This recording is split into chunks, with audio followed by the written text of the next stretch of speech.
Ah, shit. Get your tea and your popcorn because we have hit yet another psychological jackpot.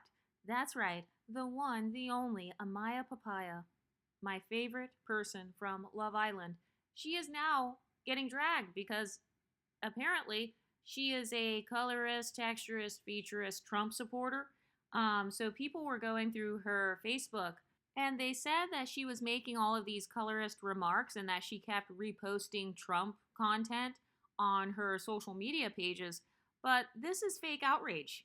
Because why is there always smoke for exoticals that they call colorists, yet there is no smoke for the actual white people who created colorism?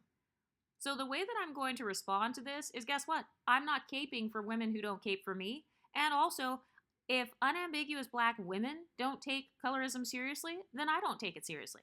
Because if you look at some of the biggest icons in the black community, these people have all been accused of colorism, texturism, featurism, skin bleaching, etc. So why is it that suddenly when it comes to Amaya, now people are like, oh, she needs to be canceled, or, they basically want her to have her title stripped away. But let's look at this post. So it says, facts about skin colors. Light skin girls, 25% thoughts, mostly Hollywood, takes the best pictures, everyone wants to wife them, got the best hair, got the best bodies if Spanish, is scammers, undercover freaks. Brown skin girls, 65% thoughts, likes to F with scammers, do anything for likes, got nice bodies, always wear weave, think they the ish when they got on trues. Dark skin girls, 100% thoughts, do anything to get money, looks at camera while getting effed, always using filters to make them lighter. Pussy looks like burnt Franks, will F all your bros in a staircase.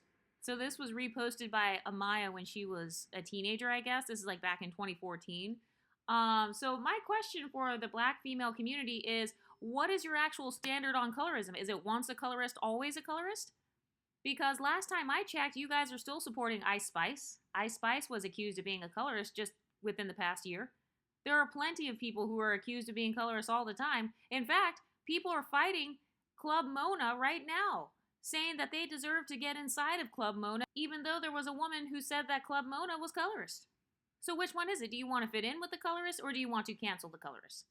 Because last time I checked, the unambiguous black community still supports Hollywood as a whole. And Hollywood is notoriously colorist. So that's what I'm talking about. If you're going to call out colorism and try to cancel people for being colorist, then cancel all the colorists. Also, why do you expect a colorist industry like Hollywood? Love Island is a part of Hollywood. Reality TV, that's a part of Hollywood. Why would you expect a colorist industry to suddenly not be colorist? Do you see what I mean when people make bad social climbing decisions? Because they're waiting for everyone to be their representation. And also the thing is, for the people who think Amaya shouldn't have won, which I disagree with, I actually do think Amaya should have won. But for the people who feel like, oh, she shouldn't have won. Okay, well, you guys didn't vote for Shelley. You didn't vote for Olandra. So this is yet another example of a bad social climbing mistake. And also, I'm convinced at this point that all you have to do to become famous is rage bait black women, because we saw what happened with E. Kane last year. E. Kane was accused of being a colorist, and she has now gained over 900,000 new subscribers ever since being accused of being a colorist. So we're going to take a look at Amaya's Instagram, and we're going to begin tracking Amaya as well in real time to see how many followers she gains over the next year after this blows up with her being called a colorist. And another thing I want to say about this post right here, kind of this stereotype of light skin, brown skin, dark skin women. Have you never heard dark skinned black people make these stereotypes? Have you never seen unambiguous black people make these memes and posts? Like, who do you think wrote this post? Do you think that this post was written by someone light skinned, or do you think it was written by someone from the unambiguous black community? Because I've noticed that in the black community, you're allowed to call people names, you're allowed to make jokes. In fact, a lot of people will project anti-blackness onto women like Amaya. They project anti-blackness onto Afro-Latinas, but then if Afro-Latinas repeat the same things that are said in the black community, then they're viewed as colorist. So it's like, which one is it? And also, people are saying that Amaya was like 13 or 14 years old when she posted this stuff. So is it once a colorist, always a colorist? How old do you have to be responsible for being called a colorist? Also, what should the punishment be? if you are a colorist. Because last time I checked, they pick and choose who they want to punish. Because a lot of the biggest icons today are people that they've previously accused of being colorists. Chris Brown still has a career. He's got women paying thousands of dollars just to meet him in person. Michael Jackson, who is literally accused of being a skin bleacher trying to be white, he is viewed as an icon. Beyonce, who has been called colorist, her whole family has been called colorist several times. Her father said that he picked Tina Knowles because she looked white. There are rumors that Tina Knowles was colorist against Kelly Rowland. And then there are people who say that Beyonce herself is a skin bleacher. Well, Beyonce is viewed as an icon. This is why I say that it's fake outrage whenever they try to pull up colorism on somebody, because they pick and choose who they want to punish for colorism, and they never have a consistent standard for what the punishment should be. So which one is it? What do you think should happen to Amaya? Do you think that she should get her title stripped? Because if she gets her winning title stripped, she's still famous. She still has brand deals. She still has contracts. And also, there is no such thing as a perfect person, just in general. So that's another thing. Who died and made the colorism police the ultimate authority on who gets canceled and who doesn't? This is why I say that cancel culture does not work. It doesn't work because people can see through it. They see how hypocritical people are. And my question is, are they digging up all of this information about the men? Because where's the digging on Nick? I'm sure that there's some ignorant shit that Nick has probably said. If you found this on Amaya, I'm sure there's some shit you could find on Brian, on Nick, on Austin. So why is there not as much outrage, especially against the white males on Love Island? Go and dig in their history. Why is nobody digging up the white males' history? By the way, who created colorism? Oh, yeah, that's right, white people. So you got all this smoke for these women of color, like Amaya and Sierra. But no smoke, no research, no digging on any of the white men who have been a part of Love Island. But this post says, LMAO, looks like a dark skin trying to talk to a light skinned girl, but she don't want to slow down. And Amaya reposted the Bobby Valentino music video, that Slow Down song. So my question is Amaya not just repeating what she has heard the dark skin community say? Because a lot of people in the dark skin black community say that darker skinned men pedestalize lighter skinned women.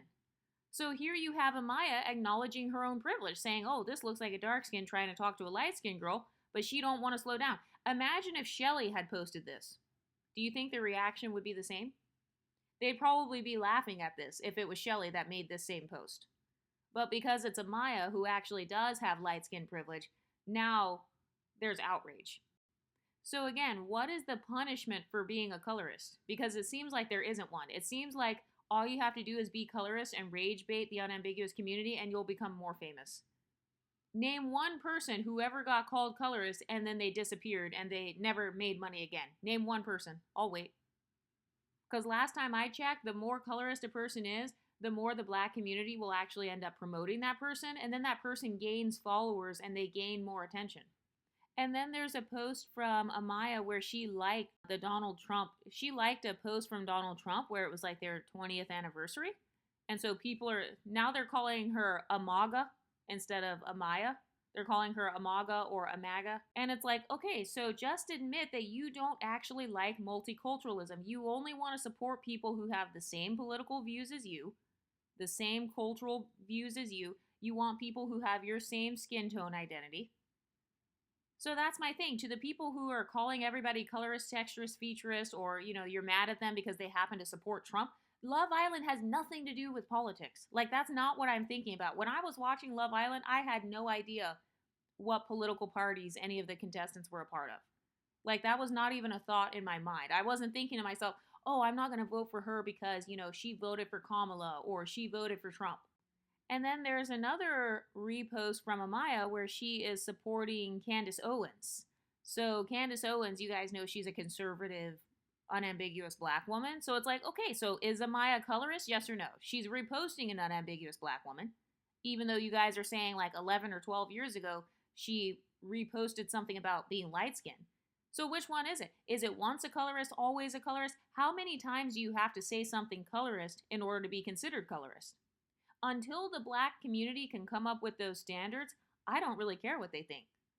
Because again, Why should I fight for a group of people that doesn't fight for me? I don't see people fighting for multiracial black people.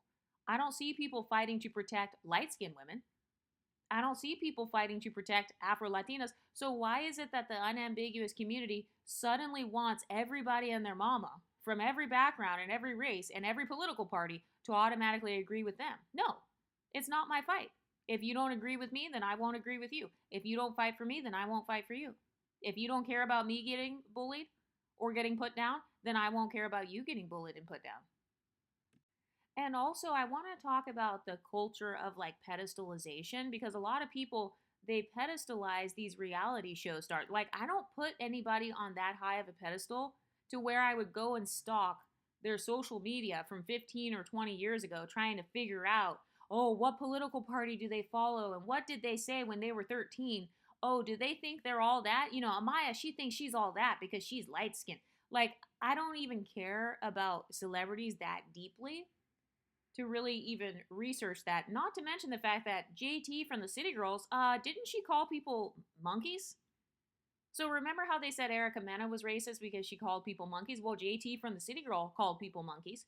So until unambiguous black women start holding other unambiguous black women accountable for this colorism that they claim to hate so much, then I'm not taking them seriously because they pick and choose who to call colorists. They never call unambiguous black women colorists, and they definitely don't call white men colorists because that's who they want sexual access to. But if you look at this post, this is Amaya. She reposted a thing from Elon Musk where he was talking about birth control. So, you know, people are saying that she's like, she loves Elon Musk and Donald Trump. And then here is another repost from her. She reposted something from Donald Trump where he is signing the Take It Down Act into law. And then here's another one where she posted in 2015. It says, your mom's face when you introducing her to your black boyfriend. Hashtag Thanksgiving with Hispanics. And then it shows like a woman making a face. It shows, I think that's Kim Kardashian or somebody, making a face like ew. You know, kind of like a cringy face. So she's just repeating the same thing that unambiguous black people say. They say that in the Hispanic community that they're very colorist, right? So again, where is the smoke for the entire Hispanic community? Where's the smoke for the white Hispanics? Where's the smoke for the creators of racism, colorism, texturism, featureism, anti-blackness, and misogynoir, which is the white community? Where's the smoke for the people who actually enslaved others? No smoke for them, but you got all this smoke for Amaya. Why is that? Well, it's because Amaya has social status. So again, I told you, this is never about social justice. It's always about social status. That's why they pull up social media posts in order to cancel you. She didn't commit a crime. Amaya didn't infringe upon anyone's civil rights. She didn't actively practice discrimination from a position of power against African American people or dark skinned people. No, all she did was post on social media. This is why I say that I do not take this conversation seriously. Number one, because people don't take my plight seriously. So I'm not going to cape for people who don't cape for me. But it's also because they will never admit that this whole ism argument, it's about social status. They're mad because Amaya is famous now. She's doing modeling stuff now. You know, she's a celebrity now. She got to quit her job. She has this good brand working for her. So they want to try to tarnish her social status. That's what it is. Again, it's never about social justice. It's always about social status. What do you ladies think? Let me know in the comment section, and I'll talk to you next time. Stay pretty, ladies.